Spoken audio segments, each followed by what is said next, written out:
Y en los pasajes que vamos a ver hoy, en Lucas capítulo 13, del verso 22 en adelante, hasta lo último del capítulo 13, la última parte, hay palabras del Señor que son bastante llamativas, por decirlo menos. Y de lo que Él viene hablando, surge una pregunta ahí en medio, a lo cual el Señor va a responder de una manera llamativa para nosotros. Y hoy, en un mundo donde se intenta ser políticamente correcto, donde hablar de algo exclusivo es quizás mal mirado, donde se habla muchas veces que la verdad no puede estar designada en un solo lugar, Jesús va a decir algo que no es políticamente correcto, pero es la verdad. Y interpretarlo correctamente, pero mucho más aplicarlo y examinar nuestra vida ante lo que Cristo está diciendo, es muy importante para nosotros hoy. Y espero que podamos aprender en lo que el Señor va a afirmar, que no solamente lo dice aquí, es parte de lo que Él viene diciendo, y lo dice en otros pasajes, de que hay un solo camino hacia Dios. ¿Ha escuchado este refrán que dice que todos los caminos llevan a Roma, ¿no? Y lo intentan aplicar para todas las cosas, ¿no? Como que todas las religiones sirven, como que todos los credos sirven. Lo importante es que tú creas sinceramente, lo importante es que tú tengas una búsqueda honesta en tu corazón. Suena lindo y es interesante y es importante reconocer que el ser humano de tantas maneras busca conectarse con eso del más allá o con ese ser supremo o incluso con su ser interior. Pero el Evangelio dice algo. Y si creemos que el Evangelio es la verdad y que las palabras de Cristo son verdad, tenemos que reconocer que Él mismo dijo: yo soy el camino, la verdad y la vida. No dijo un camino, no dijo una verdad, dijo: yo soy el camino, el único camino. Y en estas palabras quiero que leamos, yo voy a dar lectura al capítulo 13 del verso 22 en adelante. Dice así: pasaba Jesús por ciudades y aldeas, enseñando y encaminándose a Jerusalén. Y alguien le dijo: Señor, ¿son pocos los que se salvan? Y Él les dijo: esforzaos a entrar por la puerta angosta, porque os digo que muchos procurarán entrar y no podrán. Después que el padre de familia se haya levantado y cerrado la puerta, y estando fuera empecéis a llamar a la puerta diciendo: Señor, Señor, ábrenos. Él respondiendo os dirá: no sé de dónde sois. Entonces comenzaréis a decir: delante de ti hemos comido y bebido y en nuestras plazas enseñaste. Pero os dirá: os digo que no sé de dónde sois. Apartaos de mí todos vosotros, hacedores de maldad. Allí será el llanto y el crujir de dientes cuando veáis a Abraham, a Isaac y a Jacob y a todos los profetas en el reino de Dios y vosotros estéis excluidos. Porque vendrán del oriente y del occidente, del norte y del sur, y se sentarán a la mesa del reino, en el reino de Dios. Y aquí hay postreros que serán primeros y primeros que serán postreros. Aquel mismo día llegaron unos fariseos diciéndole: sal y vete de aquí, porque Herodes te quiere matar. Y él les dijo: id y decid a aquella zorra: he aquí, echo fuera demonios, y hago curaciones hoy y mañana, y al tercer día termino mi obra. Sin embargo, es necesario que hoy y mañana, y pasado mañana, siga mi camino, porque no es posible que un profeta muera fuera de Jerusalén. Jerusalén, Jerusalén, que matas a los profetas y apedreas a los que te son enviados. ¿Cuántas veces quise juntar a tus hijos como la gallina a sus polluelos debajo de sus alas, y no quisiste? He aquí, vuestra casa os será desierta, y os digo que no me veréis hasta que llegue el tiempo en que digáis: bendito el que viene en el nombre del Señor. Vamos a orar un momento más. Señor, esta porción nos habla y nos desafía a que no son no es la opinión de alguien más ni una enseñanza de algún buen maestro, sino que es la palabra de Jesucristo, de nuestro Salvador, de el Hijo encarnado. Señor, háblanos y que nuestros oídos puedan estar atentos a lo que las palabras de Cristo siguen resonando en el día de hoy y que puedan tener cabida en nuestro corazón. Te lo rogamos en el nombre de Jesús. Amén. A los que han estado aquí aprendiendo en la clase, estamos estudiando el libro de Lucas y hemos visto algunos tipos de refranes de Jesucristo, algunas palabras duras de Él que parecieran contrastar con su carácter. Si sabemos algo de Cristo y que Él lo dijo en Mateo, es que dice Él: yo soy manso y humilde de corazón. Pero cuando eso pareciera ser contrario a las palabras que Él viene diciendo, y lo dice aquí, algunos me dirán en aquel día: pero nosotros estuvimos contigo, y Él dirá: apartados de mí. Pero vemos que el Señor dice que quiere venir a mí. Venid, ¿no? Venid a los que están cansados, a los que están agobiados. Venid, parece que se contradicen. Pero las palabras de este Jesús manso y humilde, en este momento las palabras que nos está haciendo, y si queremos tener alguna idea de alguna imagen, es esta imagen que la vemos también en el Sermón del Monte, que es la idea del camino angosto, más bien de la puerta estrecha. Y después de las palabras que está diciendo Jesucristo, todo el capítulo 13, donde Él llama a arrepentirse y a buscar al Señor, ¿no? Y no mirar, ¿se acuerdan cuando vimos de las tragedias? ¿No? Las tragedias que suceden ahí a otras personas al principio del capítulo 13, muchos decían: sí, eso les pasó porque estas personas son malas. Y el Señor les dice: no, tracen una línea de esas tragedias a su propio corazón. ¿Qué pasaría si tú recibieras el justo juicio de Dios? ¿Tendrías esperanza? Y la verdad es que no. Por eso el Señor llama al arrepentimiento y dice: arrepentíos, porque si no, todos pereceréis igualmente.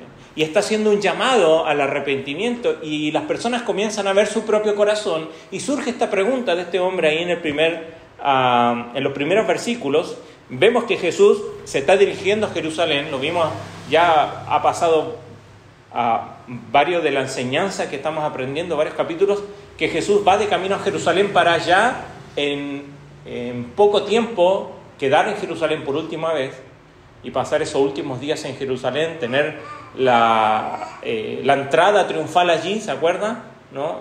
Una semana antes de ser crucificado, dar algunas enseñanzas en el templo, estar con sus discípulos, ¿no? En esa cena pascual donde instaura la cena del Señor, y por último ser crucificado allí en Jerusalén.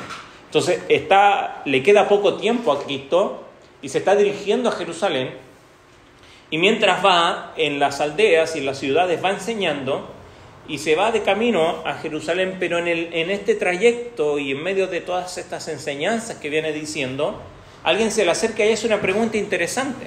¿Cuál es la pregunta? Señor, ¿son pocos los que se salvan? No sé si se ha hecho usted esa pregunta, ¿no?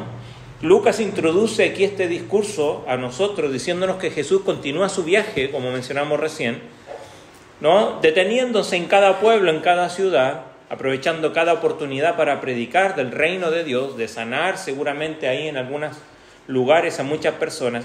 Y se acerca a alguien y le pregunta: Señor, ¿son pocos los que se salvan? Y si usted se ha hecho esa pregunta, lo más probable es que no haya encontrado alguna respuesta concreta, porque normalmente tendemos a las exageraciones o a los extremos, y quisiéramos pensar que son muchos los que se salvan, ¿verdad? Nos encantaría. Aún el Señor dice, Pedro lo menciona, que el Señor no quiere que ninguno se pierda, sino que todos vengan al arrepentimiento.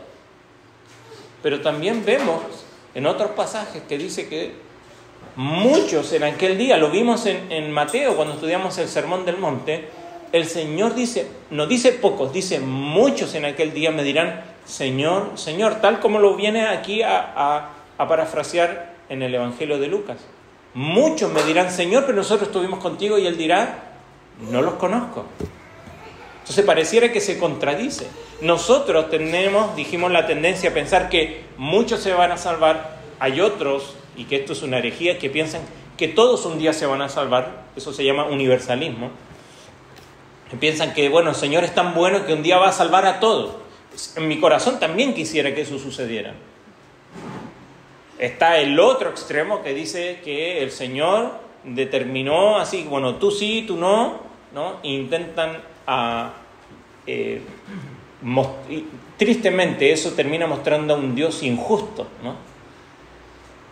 Entonces tenemos de extremos de pensar que pueden ser todos o que es un pequeño grupo, aún incluso tenemos algunas religiones como los testigos de Jehová que ellos piensan que es un selecto grupo, elegidos, sellados, que un día se van a salvar. Si usted le pregunta a alguno de ellos y le dice, bueno, tú sabes que vas a ir al cielo, ellos no tienen la seguridad y dice, bueno, quizás sí, si yo he hecho algunas cosas o no, el Señor sabrá en aquel día si yo soy uno de los escogidos, de los sellados.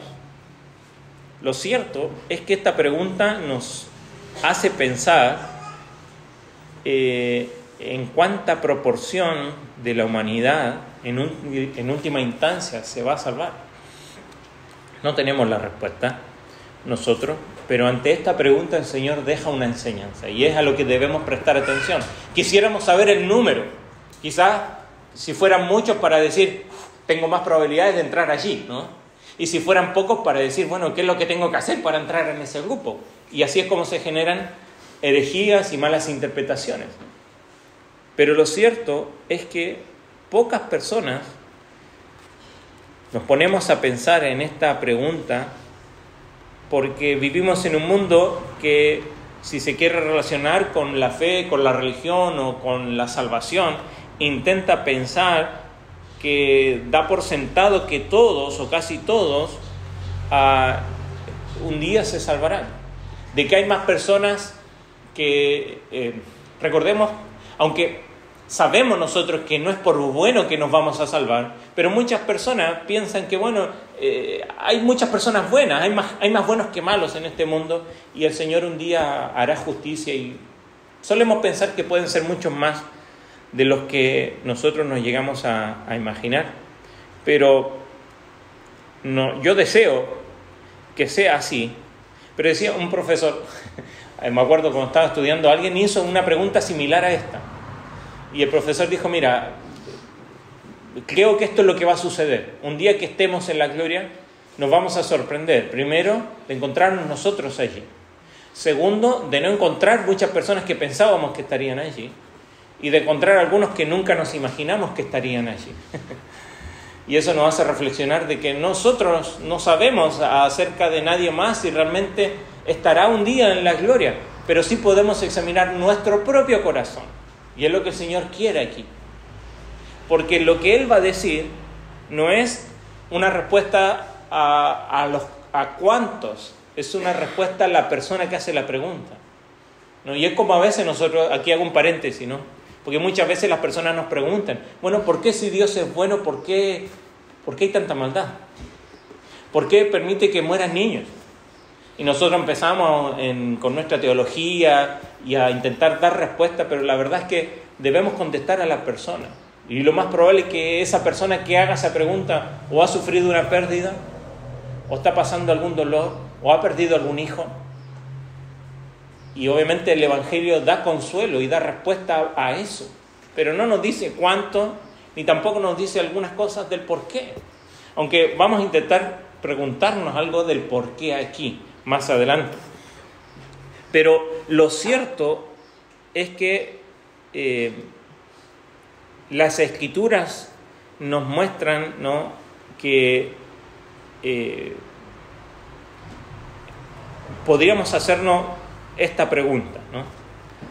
Más allá de cuántos, quizás hacernos la pregunta de ¿por qué debería Dios salvarnos? ¿Se ha hecho esa pregunta? Vivimos en un mundo que rechaza el Evangelio, que rechaza el cristianismo. Muchas personas se molestan, se enojan cuando a veces el cristianismo es burlado o Jesucristo es tomado por burla, ¿no? Ya sea en eventos de este mundo, como si eso fuera algo extraño. La verdad es que el mundo por naturaleza odia a Cristo, odia lo que dice Cristo, no está de acuerdo con lo que el Señor enseña. Y para muestra, vaya conmigo un momento, sin perder Lucas, vaya conmigo a Romanos capítulo 1. Vamos a leer algunos versículos allí. Romanos capítulo 1. Pablo nos deja claro aquí que el mundo entero, cada hombre, mujer, grandes y pequeños, por naturaleza estamos expuestos a la ira de Dios. Mire, voy a leer un poquito antes. Romanos 1, verso 16.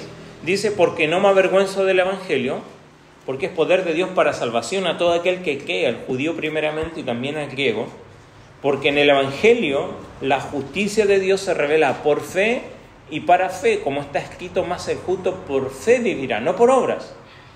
¿Por qué? Y nos empieza a dar la razón.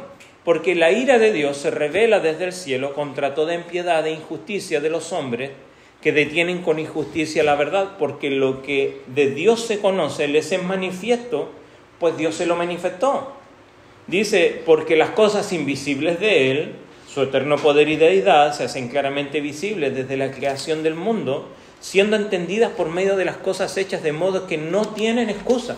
El Señor creó y vemos este mundo y el universo allí, en lo macro, y vamos a lo micro también en nuestro cuerpo y en la vida microscópica, y vemos que no puede haber una explicación del azar para todo este orden. Hay un diseño inteligente aquí, hay un creador, hay un ser superior, y el Señor se lo manifestó, pero el mundo lo rechaza y dice, no puede haber una explicación para todo esto, no puede ser Dios. Entonces sigue Pablo hablando aquí en verso 21, pues habiendo conocido a Dios, no le glorificaron como a Dios, ni le dieron gracias, sino que se envanecieron en sus razonamientos y su necio corazón fue entenebrecido. Profesando ser sabios, se hicieron necio y cambiaron la gloria de Dios, incorruptible, en semejanza de imagen de hombre, corruptible, de aves, cuadrúpedos y reptiles. El hombre prefiere adorar una imagen, prefiere tener una idea divina, parecido a animales, parecido a cualquier otra cosa, pero no el Dios creador. Por lo cual, dice el 24, también Dios los entregó a la inmundicia, a las concupiscencias de sus corazones, de modo que deshonraron entre sí sus propios cuerpos, ya que cambiaron la verdad de Dios por la mentira, honrando y dando culto a las criaturas antes que al Creador, el cual es bendito por los siglos. Amén. Sigue hablando Pablo más allá de cuál es el resultado de todo esto, ¿no? Del pecado en el hombre. Pero vemos que por naturaleza el hombre rechaza a Dios. Entonces, ¿por qué un juez justo y un Dios santo se preocuparía por salvar a una humanidad en esa condición? Si nos preguntamos, el hombre pregunta, ¿cuántos se salvan? Y quizás surge otra pregunta, ¿debiera Dios salvarnos acaso? Si vemos aquí lo que nos dice Romanos, cómo es el ser humano, Dios no tiene ninguna razón para salvarnos. El Antiguo Testamento, o en el Antiguo conocemos una ocasión en que Dios destruyó todo el mundo entero. ¿Se acuerda cuándo fue? Génesis, capítulo 6, que hoy en adelante, capítulo 9, con Noé, Dios dice que la maldad de los hombres, dice, ahí interesante, dice que los pensamientos de los hombres eran de continuo, solamente el mal. Fíjese todos los adverbios y adjetivos que ocupa. De continuo, solamente el mal. Y el Señor dice, vamos a destruir, pero el Señor nos manda un rayo y destruye todo de una. ¿Qué hace? ¿Se acuerda la historia? Le dice a Noé que construya un arca para salvar. Nunca había llovido, un hombre loco comienza a construir un barco. Se burlaban de él. ¿Cuánto tiempo demoró en construir? ¿Alguien se acuerda? 100 años en construir eso. ¿Hubo oportunidad para que la gente reconociera que Dios estaba dando una oportunidad para salvar? Sí, pero solamente fue Noé y su familia. Vemos ahí que de todos los seres humanos, en ese momento solo un puñado se salvó, Noé y su familia. ¿Por qué deberíamos pensar, por un minuto que Dios salvaría a la mayoría de nosotros. No salvó a Noé porque era bueno, ojo. Dice que Dios halló gracia, o más bien Noé halló gracia ante Dios. Y Dios le dio una orden y él lo hizo. En contra de todo el mundo y la burla de todos. Muy similar a lo que sucede hoy. Pero, ¿por qué debería salvarnos? Pero hay una pregunta aún más que quizás deberíamos hacernos. ¿Por qué debería salvarme a mí? Porque pensamos en la humanidad y ahí nos incluimos todos. Pero ¿te has puesto a pensar por qué Dios debería salvarte a ti? ¿Por qué debería salvarte?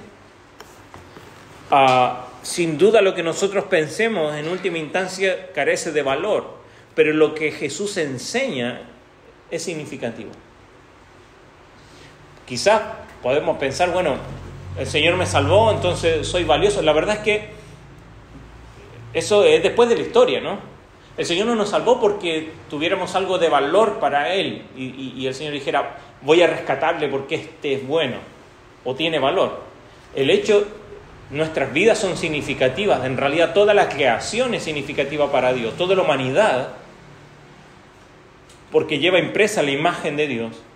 Y el Señor dice en su palabra que de tal manera amó Dios a algunos pocos, al mundo, dice. Y Él es la propiciación, dice Juan, después en su carta, por todos nosotros. O sea, Él se ofreció para que todos se pudieran salvar. ¿Cuál es el problema entonces? Bueno, y la respuesta del Cristo está. Fíjese, ¿cuál es la respuesta del Señor? Él no dice, son pocos, porque Él le dice, ¿son pocos los que se salvan? Él podría haber dicho sí o no. Y su respuesta hubiese dicho sí, son pocos o no, son muchos, ¿verdad? Pero el Señor responde de otra manera. Fíjese, verso 24. El Señor dice, esforzaos a entrar por la puerta angosta. Capítulo 13, verso 24. Lucas capítulo 13, verso 24. Esforzaos a entrar por la puerta angosta. La palabra traducida aquí como esforzarse es la palabra griega de la cual proviene nuestra palabra en español o en castellano como agonía. Se ocupa muchas veces en el Nuevo Testamento para hablar de una carrera. Cuando Pablo dice, yo he peleado la buena batalla, he corrido la carrera, ¿no? Es esta carrera. Se ocupa en Hebreos capítulo 12 cuando nos dice que debemos correr la carrera que tenemos por delante. Y se ocupaba esta palabra agón, ¿no? Ocupa la raíz allí, y es de donde viene nuestra palabra agonía. Para nosotros agonía es algo cuando ya está a punto, es un esfuerzo agobiante casi hasta la muerte. De allí es que viene, algunos dicen historia, otros dicen leyenda, de donde viene la maratón. Sabe que la maratón es dentro del atletismo, de las Olimpiadas, es la carrera más extensa, en el atletismo por lo menos, son 42 kilómetros y unos pocos metros. Y viene de, como dije, algunos dicen historia, otros leyenda, de que un soldado corrió desde Maratón, un pueblo a las afueras de Atenas, o más bien, y corre hasta Esparta o la parte sur ahí de Grecia a pedir ayuda, o otros dicen para decir que Grecia le había ganado a los persas. Pero fue tan agónica esta carrera que algunos dicen que llegó allí y murió. No sabemos, ¿no? Porque Heródoto dice que es historia, otros dicen que es leyenda. Pero no sé si alguno de nosotros ha corrido 42 kilómetros, ¿hay alguno? Yo con 5 quedo así. La agonía para mí viene en 5, ¿no? Ahí viene, esa es mi agonía. Pero esta palabra, que es interesante, que es la que ocupa Cristo, Jesús no está diciendo que tuviéramos un interés casual por entrar en la puerta angosta. Él no nos está diciendo, ¿sabes? Si quieres, podés entrar. Ahí está, puede ser una opción.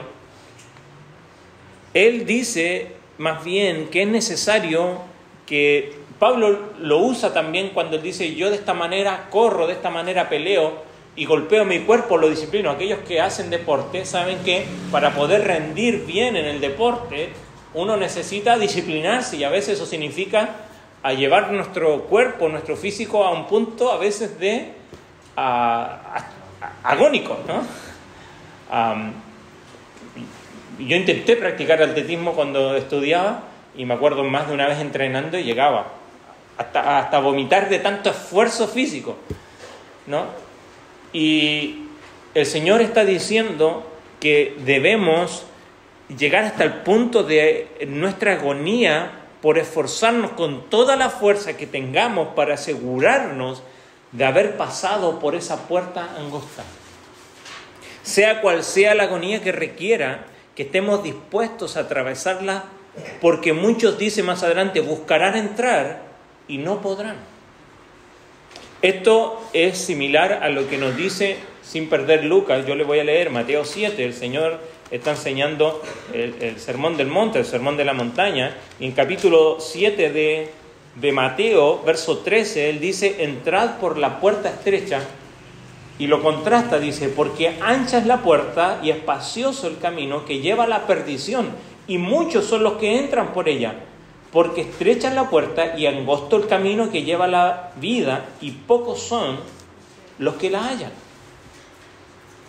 La puerta que conduce a la destrucción es ancha y muchos van por ella, y es fácil caminar por ahí. No sé si te has metido por un camino muy angosto, un sendero muy angosto. ¿Es fácil caminar por ahí? No, y a veces las puertas estrechas son difíciles de encontrar. Pero no es que no exista y no es que tú tienes que hacer algo para que se te abra. La puerta está abierta. El asunto es que el Señor está diciendo, ¿sabe? Más allá de contestar a la pregunta de este hombre o esta persona, no sabemos si es un hombre o una mujer, que pregunta si son pocos o son muchos, el Señor le está diciendo, ¿sabe? Preocúpate de tu corazón si ha entrado por esa puerta, porque no es fácil. No está diciendo que debemos hacer algo, pero nos está diciendo que debemos procurar con todas nuestras fuerzas de examinar si acaso mi corazón ha entrado por esa puerta. ¿Sabe por qué? Porque lo dice allí, ¿no? Muchos procurarán entrar, querrán entrar y no podrán. ¿Cómo es esto? Dijimos, citamos el Sermón del Monte, ¿no? Él contrasta dos cosas, el tamaño de la puerta y el número de los que entran, ¿no? Y aquí hay dos puertas, una angosta y otra ancha, y él dijo, entrad por la puerta angosta, porque ancha es la puerta que lleva ¿a dónde? ¿A dónde va la puerta ancha? A la perdición, y muchos entran por ella. Vivimos hoy un mundo que nos dice todos los días que la virtud quizás más importante que tenemos es tener una mentalidad abierta y ser abierto de mente, ¿no? Y como que todo lo que tú puedas adquirir para tu vida, como estar hoy día aquí, te va a ayudar. Y lo que vayas a adquirir en otro lugar te va a ayudar.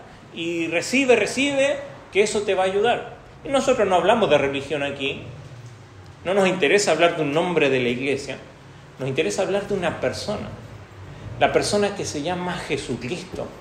Eso es lo que queremos hablar aquí. Y las palabras de Cristo son estas. Él dijo, yo soy el camino. ¿Y ese camino cómo es? Es por medio de una puerta que es bastante estrecha y un camino que es difícil.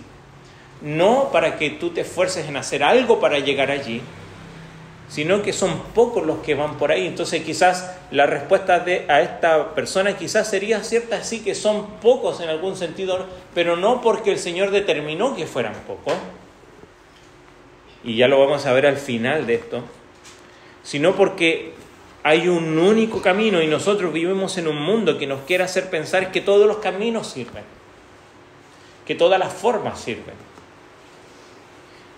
Y este mundo, cuando nosotros hablamos de que hay solo un camino hacia Dios, nos dice, pero ¿cómo un único camino?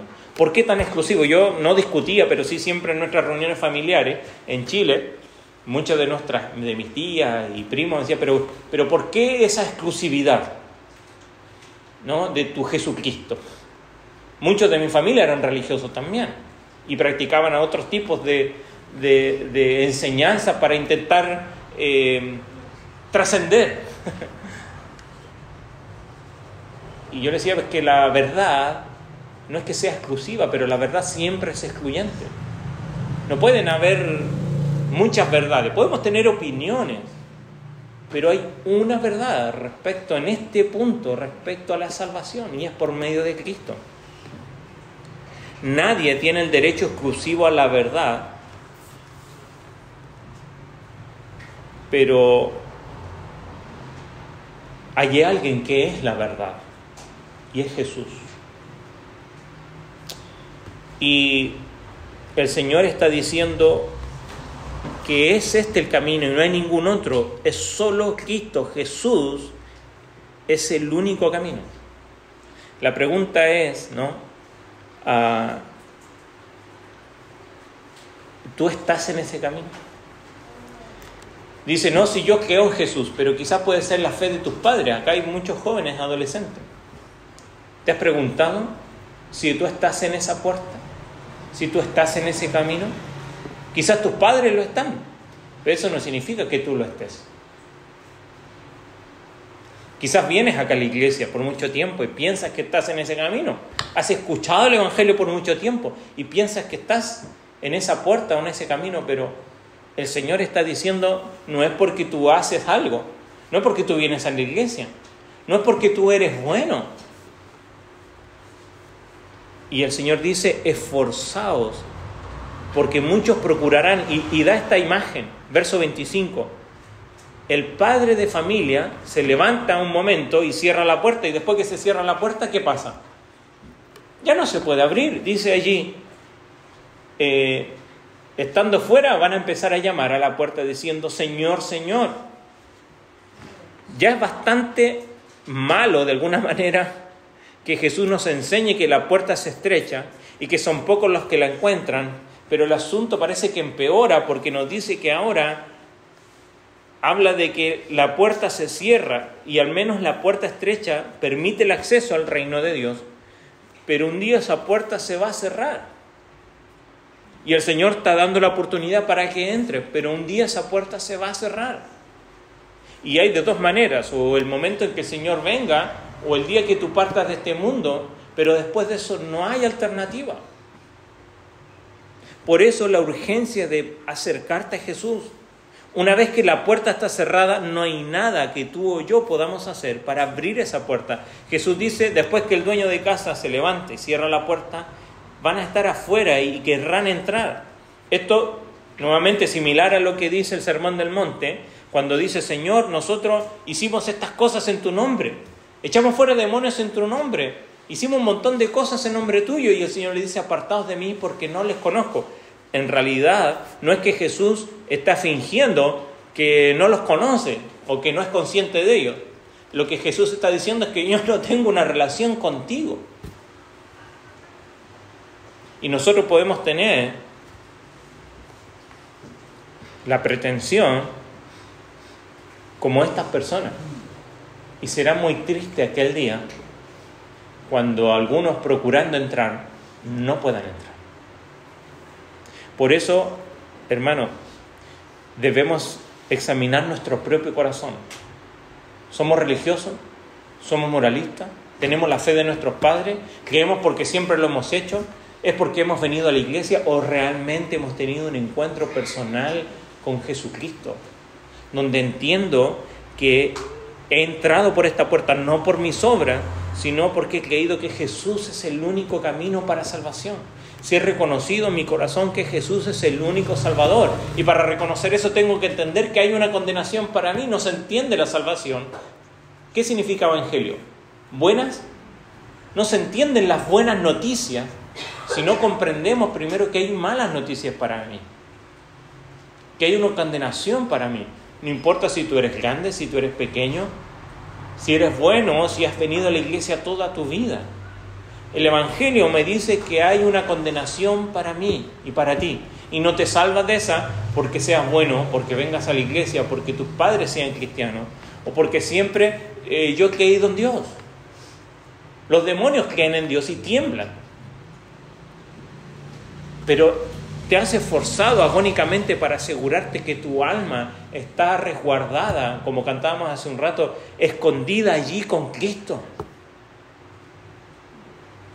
A tu alrededor pueden suceder un montón de cosas, pero nada puede mover aquella seguridad que yo tengo en Cristo Jesús. ¿Estás seguro allí? Pablo le dice a Timoteo, cuidado porque vendrán personas, dice, que tendrán apariencia de piedad. Podemos tener una apariencia externa de ser cristianos, por lo que hacemos cada domingo, por lo que hacemos la semana, por la forma en cómo actuamos, por las palabras que decimos. Las personas nos pueden reconocer como cristianos. La verdad está allí, en tu propio corazón. Porque dice aquí, un día se va a cerrar la puerta y algunos van a decir, pero Señor, se da cuenta este Señor, Señor, ese repetir ese nombre, da la idea de familiaridad, ¿no? ¿Se acuerda Jesucristo? Marta, Marta, ¿se acuerda? Ellos están diciendo, nosotros tenemos una cercanía contigo. El Señor le dice, yo no tengo cercanía contigo. Lo explicamos una vez, ¿no? ¿Todos conocen a Messi aquí? ¿Sí? ¿Todos conocen a Messi? ¿Saben quién es Messi? ¿Sí? Levanten la mano. Conocemos a Messi, ¿verdad? Bueno, vamos a poner a Suárez. Ya vamos a poner a Suárez. ¿Todos conocemos a Suárez? Sí, lo conocemos. Pero sabemos quién es. Puede ser que nosotros le conozcamos a él, pero él nos conoce a nosotros. No tenemos una relación con él. Hay diferencia, ¿no?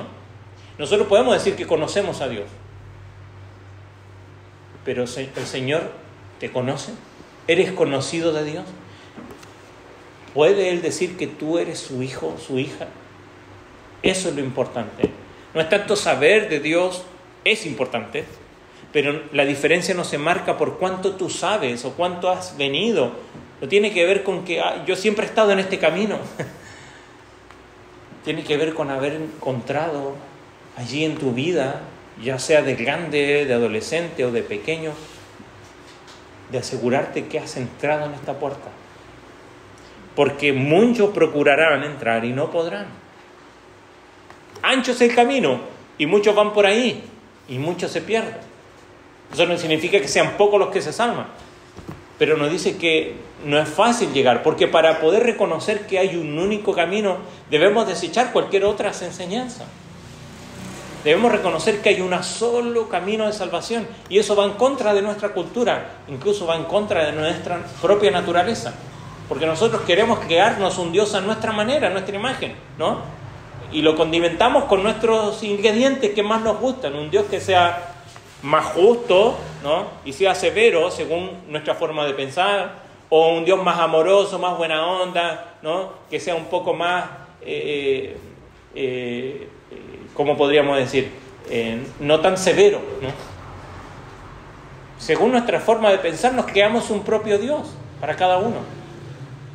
Pero el Dios del Evangelio nos muestra que hay poder en el Evangelio. Lo leíamos recién en Romanos. No me avergüenzo del Evangelio porque es poder de Dios para salvación. Y dice, porque así se muestra por fe y para fe, mas el justo por fe vivirá. Y a continuación dice, pero la ira de Dios se revela. Porque los hombres rechazan a Dios. Hombres y mujeres, la humanidad. Ahora, fíjate qué es lo que sucede. Jesús dice, cuando veáis a Abraham, verso 28, dice allí, ¿qué es lo que habrá? El Señor lo describe de dos maneras o con dos cosas. Dice el lloro y crujir de dientes. Y esto es lo que sucede. Cuando mueres, cuando alguien muere y despierta en el infierno, en la condenación, ¿sabe cuál va a ser su reacción? Al menos este pasaje dice que son dos. Las personas están allí inmersas en una de dos cosas, o están sollozando incontrolablemente para siempre, o están rechinando los dientes. ¿Qué significa eso? ¿Cuándo rechina usted los dientes? Cuando nos enfurecemos con otras personas, ¿no? Y quizás esto es una metáfora que describe una furia sin límite, que despierta a alguien allí y agita su puño contra el cielo y ve a Abraham, a Isaac y los profetas y a un montón de gente conocida en la eternidad completamente feliz, pero ellos se encuentran fuera de ella. ¿Se acuerda que no es una parábola la historia de rico y Lázaro? ¿No? Muere un rico, muere Lázaro, que era un mendigo allí, y resulta que el rico va a un lugar de tormento y Lázaro va al seno de Abraham y el rico dice, déjame que pueda pasar allí, y dice, es imposible. Y era un lugar de tormento. Ahora, estas personas están diciendo allí, lo más probable es que esto no es justo, que Dios no es justo. ¿Por qué me pusiste aquí si yo era una buena persona? Y el texto continúa, dice, vendrán del norte, del sur, del oeste, del este, y van a estar aquí, pero otros que pensaban que van a estar aquí no estarán. Dice, los últimos serán los primeros, y los que pensaban que estaban primero quedarán al último. Es una metáfora para decir, los que piensan que van a entrar, no van a entrar. Y los que pensaban que iban a quedar afuera, son los que van a entrar aquí.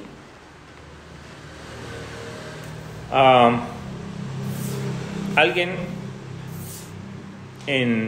cuando estudiábamos en el instituto,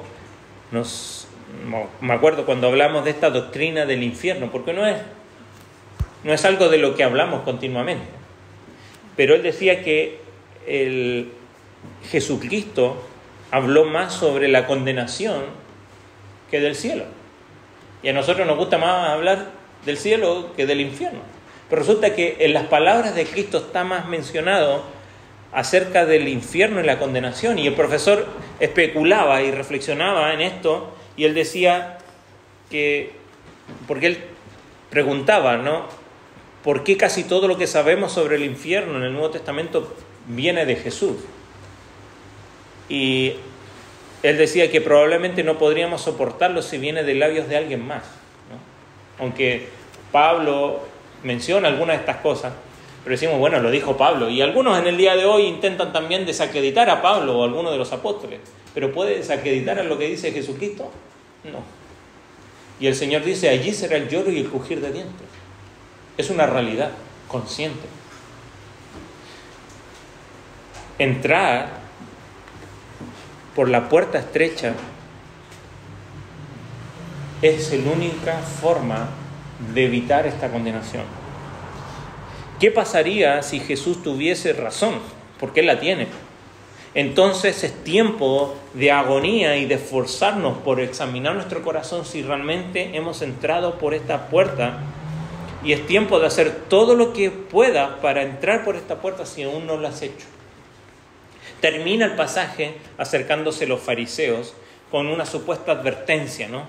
Lucas interrumpe aquí el relato diciendo que en ese mismo día unos fariseos le dicen, vete de aquí porque Herodes te quiere matar. No sabemos si eso es cierto o no. Sabemos que Herodes ya había matado a Juan el Bautista.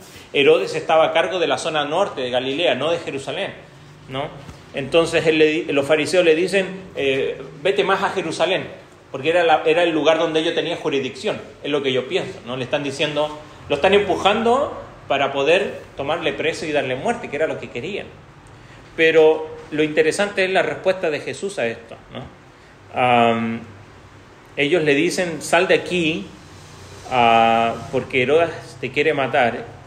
Y de alguna manera ellos están intentando advertirle un consejo para su seguridad. Y Jesús responde de esta manera. Él le dice, vayan y díganle a esa zorra. Y en la Escritura siempre este animal se relaciona a lo menos con tres cosas: como alguien astuto, como alguien destructivo, o simplemente como un símbolo de bajeza e insignificancia. Y creo que tiene que ver con este último. El Señor no hacía falta darle valor a un rey de este mundo cuando Él era el rey del universo, ¿no? Y estos hombres intentan salvarle o ayudarle a salvarse de las cosas de este mundo, pero el Señor le dice, yo tengo que ir allí. Y Él le dice, es necesario que vaya, verso 33, a Jerusalén, porque no es posible que un profeta muera fuera de Jerusalén. Entonces se dirige y se arma de valor para ir hasta Jerusalén, y se encuentra, no sabemos si frente a la ciudad o simplemente porque él menciona esto y dice algo respecto a Jerusalén. ¿Y qué es lo que dice de Jerusalén? Dice, ¿cuántas veces quise juntar a tus hijos como gallinas sus polluelos? O sea, esta idea de protección, como cantábamos en una de estas alabanzas. ¿Cuántas veces quise que viniesen a mí para poder salvar? ¿Y qué es lo que dice el Señor? Y no quisiste. Por lo tanto, Yo creo que acá hay parte de la respuesta de lo que se está preguntando antes. Jesús llora por la ciudad que ve. No sabemos mucho de la relación de Jesús con Jerusalén y por qué le duele tanto, pero tiene que ver con que ahí está el corazón de Israel, ¿no? Y él viene a los suyos, dice Juan, y los judíos lo rechazaron. Y él dice, ¿cuántas veces quise restaurarles, ¿no? Pero no quisiste. Y esto nos habla de que el poder y la soberanía de Dios en salvar y en rescatar no elude nuestra responsabilidad en responder a esa salvación que Él ofrece. Por lo tanto, tenemos el desafío de Jesús aquí a sus seguidores de esforzarse por entrar por la puerta estrecha que nos revela la oferta de gracia gratuita de Dios, que no descarta el esfuerzo humano de examinar nuestra propia vida para acercarnos a Dios. Él está abierto allí, pero espera una respuesta tuya. Y muchos simplemente no quieren. No es que no puedan, es que simplemente no quieren. Quieren a sí mismos, quieren lo que el mundo les ofrece, quieren para ellos, pero siguen rechazando al Señor. Dios nos abre la puerta de salvación para que entremos, pero esta puerta se estrecha y uno tiene que luchar para entrar en ella, para entrar en ella, en lugar de ir por ese camino ancho. Y si las personas no logran entrar, no es porque Dios no quiere admitirla, significa que quieren entrar muchas veces, pero con sus términos, con sus formas, y así es imposible entrar. Por eso el Señor en algún momento dice, es más fácil que pase un camello por una puerta estrecha que algunos ricos entren a la gloria, porque ellos quieren entrar con sus argumentos, con sus determinaciones. Más adelante, lo vamos a ver en el capítulo 18, los discípulos van a preguntar, incluso ellos, bueno, ¿quién podrá entonces salvarse? Y la respuesta es que la salvación es imposible para nosotros, solo es posible para Dios. La fuerza y el poder para poder ser salvos viene de Dios, pero la oferta está ofrecida a todos. Por eso termina el Señor viendo a Jerusalén diciendo, yo estoy aquí, quise juntarles, pero me han rechazado. No es Dios quien decida quién se le permita entrar o quién se le prohibirá, sino que Dios reconoce quién ha entrado y quién se ha negado a entrar. Él lo sabe, sin duda. Él no lo desconoce, pero Él ofrece a todos y cada uno la oportunidad de entrar. ¿Cuál ha sido tu respuesta a eso? Si has creído en el Señor Jesucristo,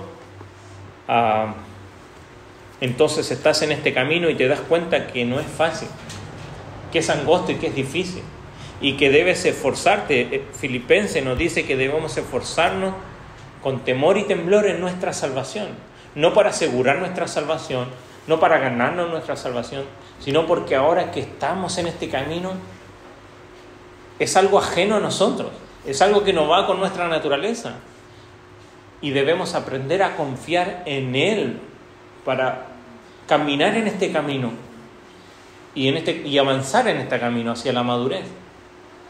Pero muchas veces queremos entrar simplemente para ganarnos el ticket, ¿no?, de entrada, y eso es lo que muchos creen, que el cielo es una entrada que me salva de algo que un día me va a pasar, pero el resto vivo como quiero. La verdad es que el Señor acá está llamándonos a esforzarnos agónicamente por asegurarnos que hemos entrado allí. ¿Lo has hecho tú? Si lo has hecho, espero que puedas vivir tu vida esforzándote por avanzar en este camino. Que no te conformes simplemente con haber entrado. Que te esfuerces por madurar en este camino. Y si aún no has entrado por esta puerta, el Señor te está dando una oportunidad. Y hoy puede ser el tiempo de que puedas reconocer a Jesús como tu Salvador. ¿Sabe por qué? Porque va a haber un día donde esa puerta se va a cerrar. Y tú y yo no sabemos cuándo será.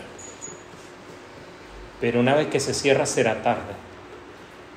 Y ni el Señor, ni aquellos que estamos aquí compartiéndote de Jesús, queremos que ese día sea tarde para ti. Aquellos que han caído, el Señor nos ha dado la oportunidad. Pero si aún no lo has hecho, simplemente déjame decirte que es porque no quieres. Porque le estás rechazando. No una religión, no una iglesia, le estás rechazando a Jesús. No importa si has escuchado mucho tiempo, no importa si tu familia es cristiana, debes examinar tu propio corazón. Si te encontrases con el Señor hoy día, ¿realmente estás seguro que has entrado por esa puerta? Si estás en esa puerta, ¿estás avanzando en ese camino como creyente o simplemente te conformaste con entrar? El camino es difícil, pero ¿sabes? El Señor nos dice en los salmos, y uno de los salmos más hermosos, el Salmo 23, nos dice que aunque ande en valle de sombra y de muerte no temeré, porque tú estarás conmigo. Entonces, al entrar en este camino que no es fácil, sabemos que no estamos solos y sabemos que alguien nos acompaña y nos lleva por los caminos más duros que pudieran parecer, pero vamos hacia adelante. Y si te has detenido en tu camino, ¿sabes? Hay tiempo de retomar. Allí donde te saliste, hay tiempo de retomar ese camino que nos lleva a avanzar, a crecer, a madurar, para comprender y conocer en mayor plenitud quién y cómo es nuestro Salvador y darte cuenta lo grande y amoroso que es para contigo. Vamos a ponernos en pie y vamos a orar y agradecer al Señor.